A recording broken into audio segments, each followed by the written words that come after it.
நம்மிடம் இருக்கக்கூடிய விலை மதிப்பற்ற அந்த பொருளை நாம் இழந்து விடுகிறோம்.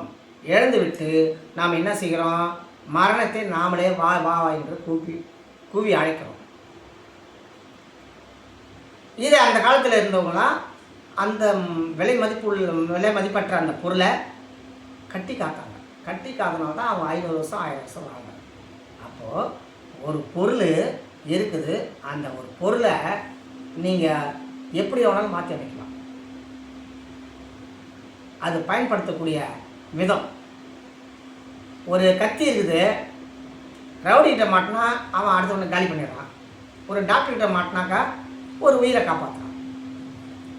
ஒரே பொருள் தான். அப்போ ஒரே பொருளை 2 பேர்கிட்ட வந்து எப்படி மாறுது பாருங்கள்.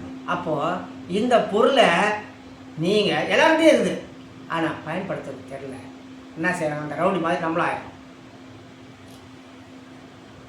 இதில் எப்பொழுது நீங்கள் இந்த பொருளை நீங்கள் மதித்து அந்த பொருளை கட்டி காக்கிறீர்களோ அப்பொழுது நீங்கள் இயற்கை நேசிக்க தொடங்கிவிட்டீர்கள். அப்பொழுது இயற்கையோடு ஐக்கியமாகிவிட்டீர்கள். உங்களை நோக்கி இயற்கையில் படைக்கப்பட்ட அத்தனை ஜீவராசிகளும் உங்களை நோக்கி பயணித்துக் கொண்டே இருக்கும். உங்களுக்கும் இயற்கைக்கும் ஒரு உடன்பாடான உறவுமுறை பாண்டிங் ஆகிடும். பிரிக்க முடியாத ஒரு பாண்டிங். ஏன்னா எதை பார்த்தாலும் நீங்களா இருக்குங்க. எதை ஒரு ஜீவராசி பார்த்தாலும் அது நான் இருக்கிற மாதிரியே இருக்கு. அவ்வளோ. அப்போது இந்த நிலைப்பாடு சொல்ல எல்லா ஜீவராசியும் உங்களுக்காகவே காத்துட்ருக்கோம். வரானா வரானா வரானா, ஐயோ வரான், ஐயோ அவன் போகிறான், பா அந்தால பார்த்துக்க சந்தோஷம் அப்படியே எல்லாம் தவறு இருக்கும். ஆனால் நாம் என்ன செய்கிறோம்? நம்ம போனாக்கா ஐயோ வந்துட்டாமா, நாயே பார்த்து என்ன செய்த, நம்ம போன அந்த சைடை வந்துட்டானவா உடனே படிக்கும், நம்மளை தோர்த்தோம். எனவே தான் நீங்கள் நெகட்டிவ்களை உள்ளே போடாமல் பாசிட்டிவில் நீங்கள் போட்டு போட்டு போட்டு போட்டு நீங்கள் டெவலப்மெண்ட் பண்ணினே இருக்கணும். நெகட்டிவ் தாட்ஸ் எவ்வளோ இருக்குதோ அவ்வளோ குப்பைகளை உள்ளே வந்துடும். குப்பைகள் உள்ளே வந்துட்டாக்கா உங்களை மற்ற ஜீவராசிகள் தோற்ற அமைச்சிடும். இவன் நமக்கு எதிரிவன். பாசிட்டிவான நேர்மறையான எண்ணம் என்பது அன்பு தான். அன்பு தான் பாசிட்டிவ். அன்பு வளர வளர வளர உங்களுக்கு துன்பமோ துயரமோ வேதனையோ எதுவுமே வராது. மாறாக இயற்கையோட எப்பொழுது நீங்கள் நேசிக்க தொடங்கிட்டீங்களோ அந்த இயற்கையின் உடன்பாடு எப்பொழுது ஏற்பட்டதோ அப்பொழுது நீங்கள் உங்கள் மனமானது துன்பத்திலிருந்து விடுபட்டுச்சு அப்படின்னு மாறிடும்.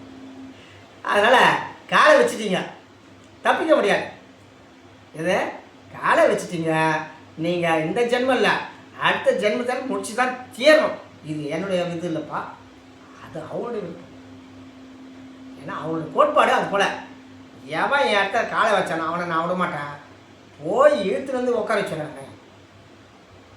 இதுதான் 7வது அறிவு வேலை செய்யக்கூடிய நிலைப்பாடு. இந்த 7வது அறிவு வேலை செய்யக்கூடிய நிலைப்பாட்டில் புவியீர்ப்பு விசையிலேருந்து தாண்டி போய் மையத்தை விட்டு நீ உட்காந்துக்க. மையத்தில் போய் எப்பொழுது உட்கார்ந்து விட்டாயோ அப்பொழுது இயற்கையோடு ஐக்கியமாகிவிட்டாய் என்ற அர்த்தம். இயற்கையோடு எப்பொழுது ஆகினாயோ அப்பொழுது உன் ஆத்மாவோடு நீ ஐக்கியமாகிவிட்டாய். உன் ஜீவனை ஆத்மாவோடு இணைத்து விட்டாய்.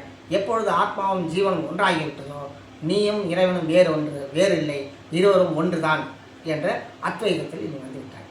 எனவே இந்த தருணத்தை உங்களுக்கு கொடுத்த இந்த சொற்பொழிவானது ஏதாவது வெறுப்புணர்ச்சிகள் ஏற்பட்டிருக்கலாம் அல்லது இதில் கேள்விகள் கேட்கக்கூடிய நிலைப்பாடு வந்திருந்தாலும் கேட்கலாம் என்று நினைக்கிறேன்.